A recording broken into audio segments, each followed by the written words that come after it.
Alright, trying to make it over to Bravo 13.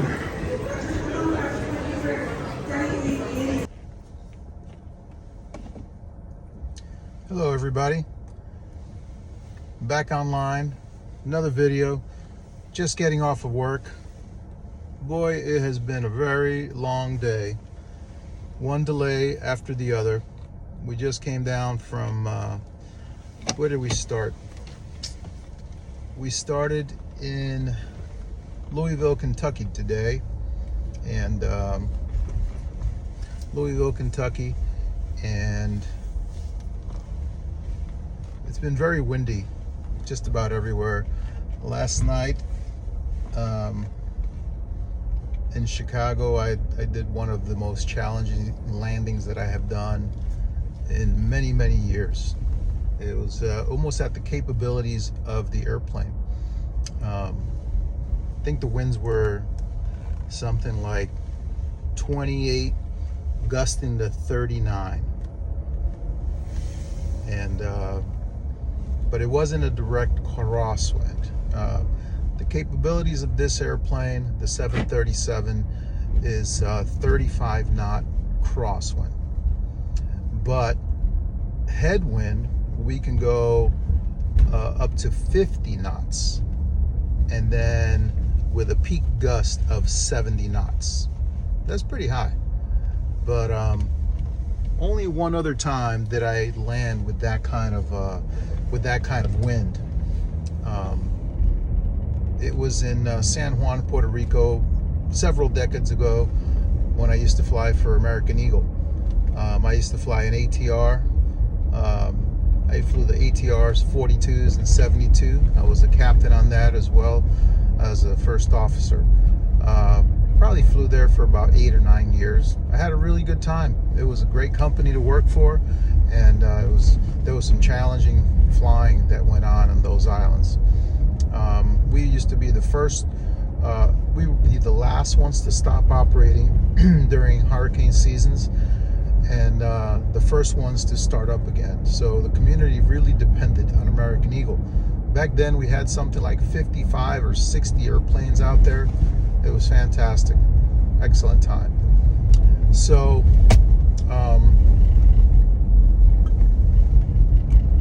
I remember one time coming in, and it was a Category 1 winds. It was up to 65 knots, but it was right down the runway, and you know, we had a fuel situation, so we couldn't really, there weren't too many alternatives. Puerto Rico is an island, and unless you're going to go somewhere else on the island, you're stuck landing there. Unless you travel 100 miles over water to St. Thomas or St. Croix, and I would rather land in San Juan because of the resources available to you. So it was the most intense wind I ever experienced. Just moderate chops all the way down, you know, to the ground, right up until landing. It was incredible. Well, yesterday and today, actually yesterday and the day prior, we had some very challenging conditions here in the States, flying the line. Like I said, yesterday, it was something like 28, gusting to 39. It was pretty intense, and it was fluctuating from, you know, from a 50 knot quartering wind to, you know, straight down the pipe. And yeah, everybody was pretty glad when we got that plane on the ground. Actually made a pretty nice landing, but it was on my mind until the very last second. You know, I was prepared to execute a missed approach and you know, evaluate or assess our options at that point. The next two airplanes went around, and the next couple landed, so it was kind of on and off like that. Anyways, very challenging. And then today, all of those delays, they kind of snowballed. So we started in Louisville, got a good night's rest. We were there about 17 and a half hours, and then we flew to, where did we we go first? We went to Baltimore, then we went to St. Louis, and then from St. Louis here to Orlando.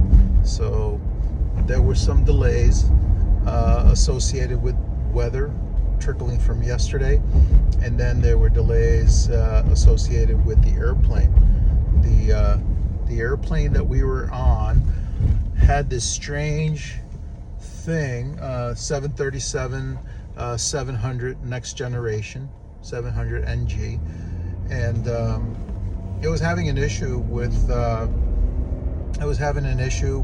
one of the engines. It was on MEL, minimum equipment list, and that engine, the start valve would not open or close.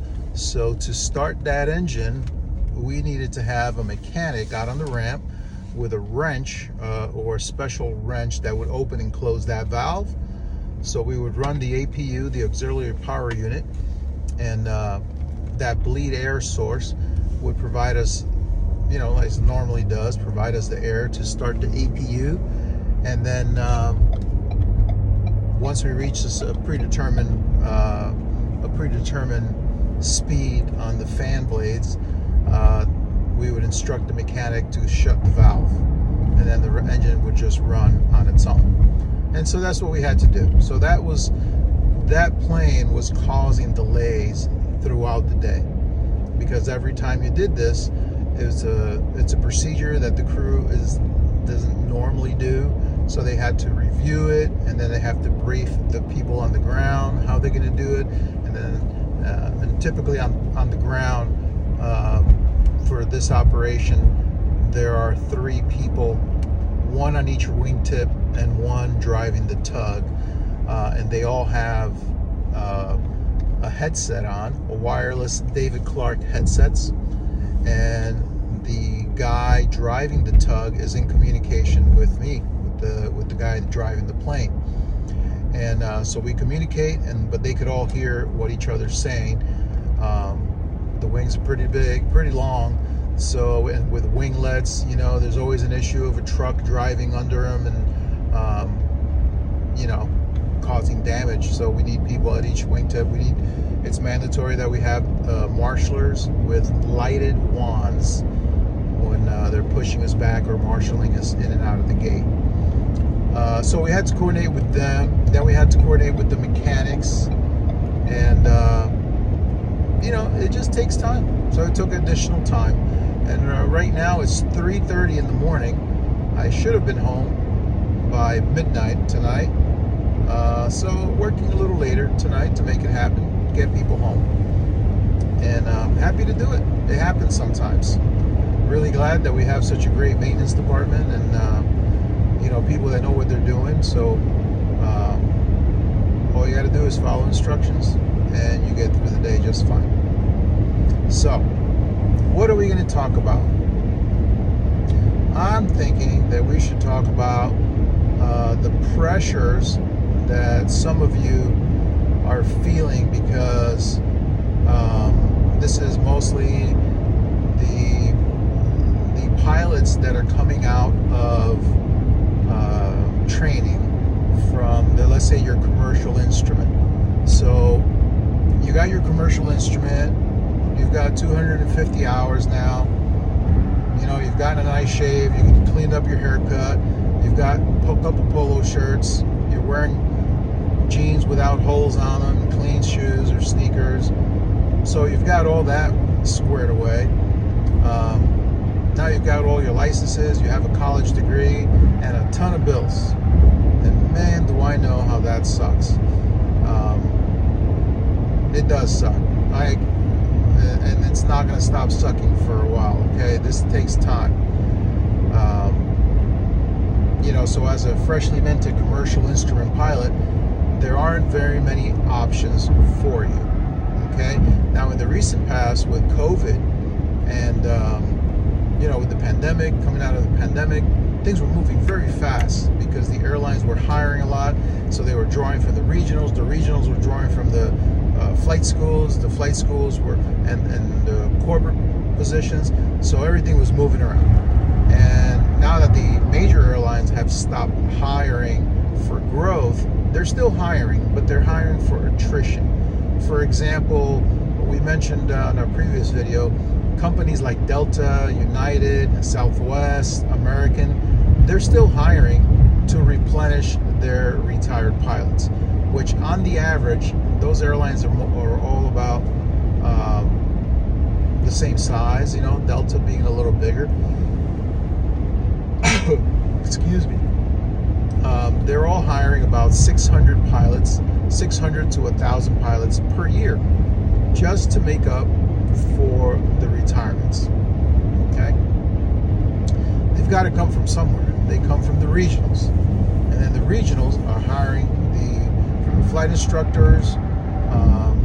They're hiring from the corporate world. Sometimes the major airlines hire. I've flown with a couple of pilots that were flying corporate prior to here. But I'm going to be honest with you. A regional pilot is more likely to get a job. It's still jet time, so that's great, but I think the airlines like the regional pilots, because flying for a regional airline, you're flying smaller equipment, but you are doing the same job. You're doing the same job, and whoops, I think I missed my turn.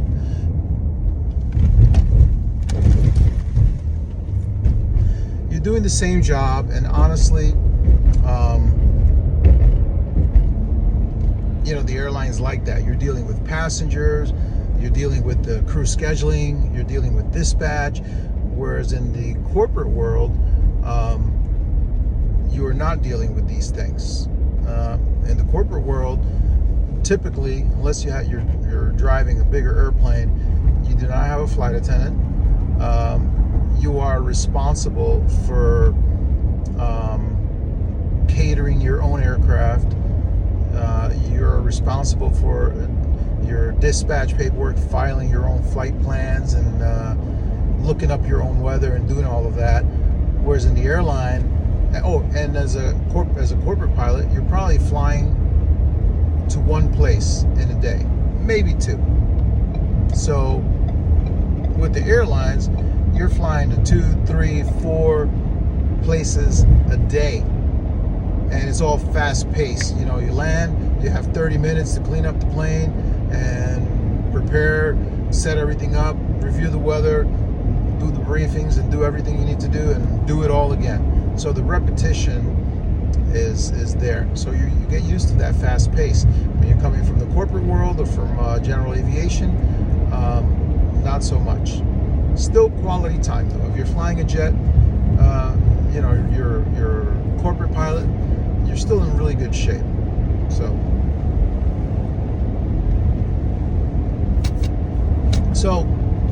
you have 250 hours and you're freaking out because you thought, man, as soon as I get my commercial, I'm going to start making some money, and I have debts, I have bills to pay, and nobody's going to hire you with 250 hours. It's very unlikely that is going to happen. You could get lucky, but I think the number they're looking at is at about 500 hours. A lot of operations, 135 operators, their insurance is a little bit more lax. So with 500 hours, you have a fighting chance.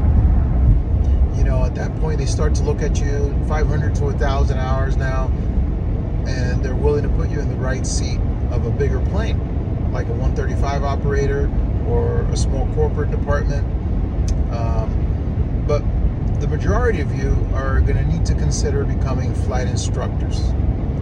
Okay? You're going to need to consider becoming a CFI, possibly a CFII, because flying is expensive. So if you're buying your hours, which many people do, you may be independently wealthy, and you may not want to wait around and deal with people. You might just decide, you know what, I'm just going to buy 250 hours and get myself up to 500 so that I could go and fly for these other, for somebody. So if you do the math, I mean, you're already in the hole $50,000 to $100,000 from the flight training, not counting college, of course. And so you're thinking, okay, how much is 250 hours going to cost me? Well, just average it out. Or if you find a cheap airplane somewhere, about $150 an hour, do the math. So 200 hours at 150 is, I'm so tired I can't even do basic math, but I'm gonna round it off to $200 times 200, that's 40 grand, and then the other 50 is 10, so you're looking at about $50,000, $45,000 to $50,000, and to get another 250 hours.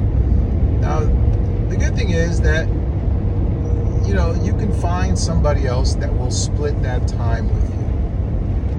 I think the way they do it is, number one, if you find an instructor, that is definitely a great way to do it, because the instructor can continue to teach you and practice approaches and just fly places together, and you both get to log it, because the instructor can give you instruction and log it, and then you could be the sole manipulator of the controls, and you can also log it. Okay, but if you don't have an instructor and you have a buddy that is willing to share this time with you, what you will do is one of you will fly while the other is a safety pilot. Okay, and the safety pilot can log the time as well. Safety pilot is there to look outside while you have the hood on you. Now, it's extremely difficult, to fly 250 hours with somebody else, and you'll be under the hood for half of that time, right? But that's what people do. People do that, and you log it, and that's legal to do that. At that point, instead of $50,000, you're only paying $25,000, and you got your 250 hours, and that will very likely lead you to a job. Or you could take that $25,000 and you can use it to get your ratings as a CFI, double I, and now every time you fly with someone, you're able to log those hours as an instructor, and then you are also able to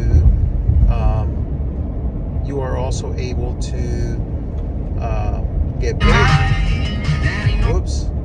Yeah, sorry. Then you're also able to log the hours yourself. So you get paid and you log hours, and that's what you want. You want to get paid. You want to make money because you're already in debt. I get it. You're in debt. Now, CFI jobs, when I was your age, I used to instruct at Princeton, not the university, the airport. Okay? And we were paid very well. I used to make $25 an hour, and this was in the mid-'80s, mid-'80s, early 90s. Actually, I take that back. It was in the early 90s, like 1990, 92 to 92. That's when I instructed. And $25 was awesome. I loved it. That was more than a lot of the guys in neighboring airports, so I was real happy with that. And we flew a lot. I was able to get on, and continue in the college program that I was doing. So they hired me on after the program, and I continued to fly for them and build that time. So it worked out great. Nowadays, the average flight instructor makes $40 to $50 an hour if you're working for a flight school. If you're working for a flight school, you're going to make about $40 to $50 an hour. And that's not bad. That's pretty good. Okay? Because you're probably going to fly anywhere from 50 to 80 hours a month in a flight school that's got students. Things are slow right now. There's not a lot of flying going on. It's going to pick up in the summer. So, don't think that you're going to go out there and get a job and make 80 and get paid for 80 hours a month. It's unlikely that you'll do that. It's more likely that you'll be making 15, 20, 30 hours a month. Yes, a month, until you get going. So if you don't hook up with a flight school that's got students and is got a demand, that's the way it is. But then there's months that you'll make 80 hours and you'll get paid very well. Now, if you decided to become an independent flight instructor and work on your own, which is something that I did and something that I also encourage, you can do both. Ideally, you should do both, okay? But if you can't do both because no one is hiring, then you can at least keep yourself active. There is social media out there. I've joined a couple of groups, Time Builders, Florida Time Builders, Low Time Pilots. There's so many on Facebook. On Facebook Marketplace, I joined a couple of groups. CFIs, looking for work, CFIs, MEIs, career advice, all of these different channels. You interact with other people, and you'll hear what everybody else is doing, so that'll help you. I encourage you to seek out your fellow pilots and see what they're doing, and don't get left behind. You need to stay engaged. You need to be proactive. Okay, so if you do not secure that flying job like you hope to secure, and you have your CFI, it's okay. You are in business. You have a certificate, just like the commercial single engine land is a certificate. So just like an air conditioning repairman, you can be in business. You can have your own little plane, and you can go into business. You could either buy a plane or you can rent the plane. Most of you are going to rent the plane. Okay, so you can put out an ad, say looking for students. I'm giving introductory flights, intro flights,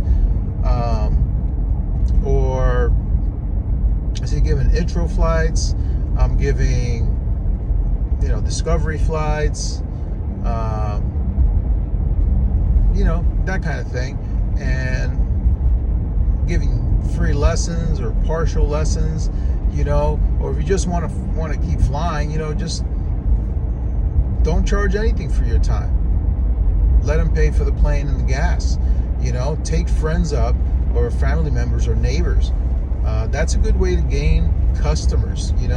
Sometimes you have to be a salesman, and I know it's so hard because you have debt and you've just come out of, you got your college and your student loans, and you just got out of flight school. It's like, man, I want to make some money, but this is part of it. This is something that you have to do. Okay, so just get in the air. Just stay active. The more you fly, the better you'll get, and the more comfortable you'll get, and the safer you will be. So, just keep yourself in the air. Get on social media. You guys are a lot better than I am at getting on social media and locating different groups of people that are looking to flight train. Put some flyers out there. Go on Facebook Marketplace. Some of you have thousands of friends on Facebook. Once they find out that you are an instructor, I promise you, there will be at least one or two that have a son or a daughter or themselves that would like to take lessons. So take them to the airport and give them a lesson. Get flying, just get going. All you need is 2 or 3 students, and 2 or 3 students can keep you pretty busy. With 3 students flying at least 3 times a week, or even twice a week. 3 students that are doing at least 2 2-hour lessons. All right, that's 6. That's 12 hours a week. Think about that. Times 4, that's 48 hours. So some students will fly more. Some want to do cross countries. Once people start flying, they want to bring their friends and their girlfriends and boyfriends. Oh, I want them to check it out. Can you take my mom up? I want to go for a joyride. And so you'll get business. All right, and that's what you want. Just talk to your neighbors. You need to become a salesman. You need to introduce yourself, and don't be shy. Start to shake that off. I understand not everybody is an extrovert, but start practicing talking, because you're going to be talking to students anyway. So start practicing, talking to people, getting used to being around people. You're going to be in the airlines. There are a lot of people in the airlines. There's always going to be the flying public that you're going to have to deal with. Your students, everyone has a story. Everyone is interesting. Each and every one of your students, if you take a moment and you talk to them and you ask them about themselves, you talk about yourself, you would be surprised. The more you meet people, I'm not trying to meet people because I'm interested in what they have or I want anything from them. I don't want anything from anyone. But I am interested in knowing people's story, and as I get older, I realize what a resource that is. Everyone knows something. Everyone has a specialty. Everyone makes a living. Anyone who comes to you to get flight training is making a living doing something. Some people are going to be lawyers. Now you have a friend that's a lawyer. Well, you never know. You can exchange your services for their services. Your services are worth money too, and everybody wants to help a starving flight instructor. So if you find someone who is an attorney, well, now you have a friend who's an attorney. A guy is a plumber. Hey, it's good to know plumbers, electricians, police officers, doctors, nurses. These are people that are worthy of having them in your professional network. So keep a tally, keep a notebook, names and phone numbers and what they do. You never know when you're going to need somebody, and it would be great that you could call somebody who is willing to exchange their expertise for your expertise. That's just my opinion, okay? Let's see. What else? So, flight instructing is definitely one way to do it. Another way to do it is, go onto the different websites. There was one that was popular when I was young. It's called Will Fly for Food.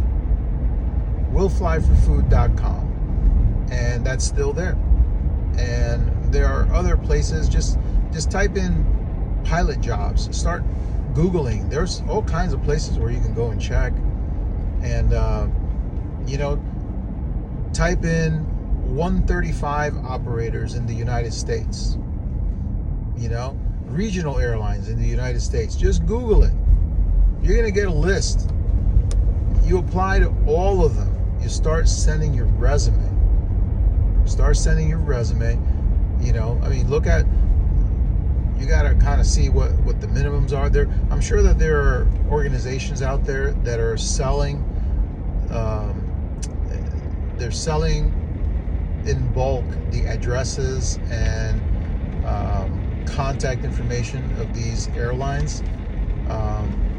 Back in my day, it used to be there was a guy named Kit Darby. He was a United Airlines captain, and he developed this program, and he had all of the information set up. So once you bought his information packet, you have booklets, and you can Everything used to be done on paper back then, because we didn't have the digital computers and everything like we did today. So that's something to keep in mind. Just get in there and start sending out resumes. You can't just sit at home and think it's going to come to you. It's not. You have to get out and you have to apply. And don't just apply once. Keep applying every day. Fill 10 out, 20, whatever it takes. Just keep filling them. They're not all going to call at once. Don't worry. Sometimes you think, oh, no, I don't want to do something because then I don't know what to do. Listen, you fill them all out and you take the first one that calls you. It doesn't matter. First one that calls you. Hey, we want to interview you. Oh, perfect. Awesome. I've been wanting to work for you guys. And you study up a little bit about them, and you go to the interview and you smile and you be respectful and you thank them, and you go and you get your job. It doesn't matter where it is. Go get it. If you live in Florida and they're offering you your job in Georgia, don't turn it down. Go get it. Because it's a lot easier to go to another job when you're already employed versus you're sitting at home and when they ask you, okay, what are you doing right now? Well, I haven't flown for a while. How long is a while? Well, I haven't flown in 6 months. It's like, okay. So it's better to be working for sure. Oh man, it's so foggy here. I almost missed my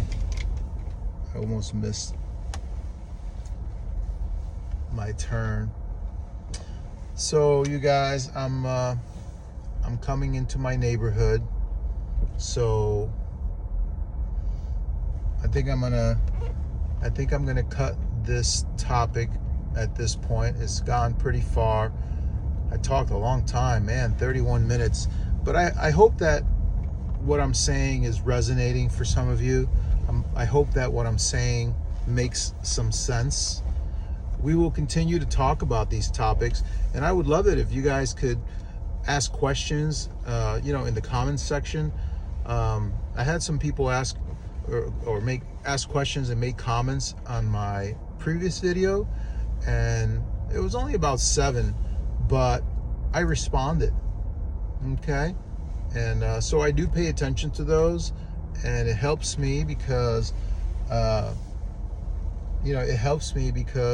it lets me know that you guys are engaged on the topics and that you are interested in what we're talking about.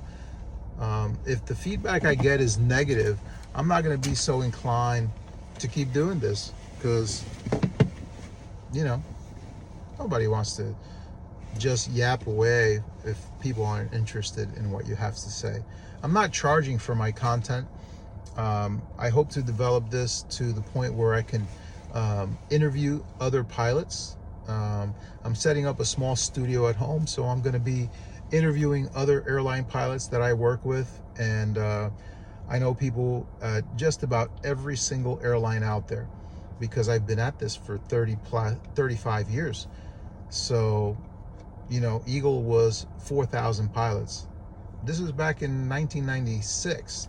4,000 pilots. So all of those pilots are working at the majors now, and we are everywhere. We are in all the majors, all the airlines, and I hope to be able to get some of these guys to participate, and so that I could provide you more content. I'm going to try to focus a little bit more on this topic. So let's just call this part A of this how to build that time, what to do after you get your 250 hours, because I'm being contacted by a lot of pilots, a lot of young pilots. They don't know what to do. Okay, but we're going to pick up where we're leaving off now, which is becoming an independent instructor. I think it's a good move, and it gives you the flexibility. I'll leave you with this thought. It gives you the flexibility to get another job. Don't sit around and wait for a flying job. Go get a job. Be a waiter, or a waitress. Um, go bag groceries. There are a lot of good jobs out there. My son, who's in flight school, is a waiter for Miller's Ale House. And he makes about $400 a week. And he works 3 days a week, about 4 or 5 hours a day. My other son, who's trying to get into medical school, is a waiter at Chili's. He makes he made $40,000 last year. That's pretty good. Hey, that's really good. So he's making like almost $1,000 a week, you guys. That's good money. And he's working 3 to 4 days a week. Okay, it gives him the flexibility to do the other stuff. He's working on an EMT certificate so that he can build he's got to put in a volunteer hours, and as an EMT, he'll be able to do that job and get paid, and they will count towards his medical requirements. But for you, a CFI, and if you can schedule your students 2 or 3 days out of the week, so you're busy flying, but then the other half of the week you can do the job. You can go get another job somewhere so that you can pay your bills and have a decent life. You need to stay active and proactive. If you don't want to wait tables, that's where you make the money. I'm not gonna lie, I wish I had done that when I was young. I was a dishwasher. Boy, that sucked. I was just washing dishes for $8 an hour. Boy, that sucked so bad. I wish I had been a waiter. That would have been much better. But get a job at the airport, pumping gas at the front desk of some of these FBOs. Become a flight attendant. You can make good money as a flight attendant and fly a couple days a week and then instruct on your days off. It doesn't matter what you do. Just find a job. Okay? Get a job and fly on your days off with your students while you're building up your clientele. Remember, once you get 2 or 3 students, you're good. 2 or 3 students are going to keep you busy. You're going to end up flying 40, 50 hours a month, and that's not bad, because if you're doing 40 or 50 hours a month as an independent instructor, now an independent instructor, if you fly for a flight school, you're going to make 40 to 50 an hour. An independent instructor is going to make about 75.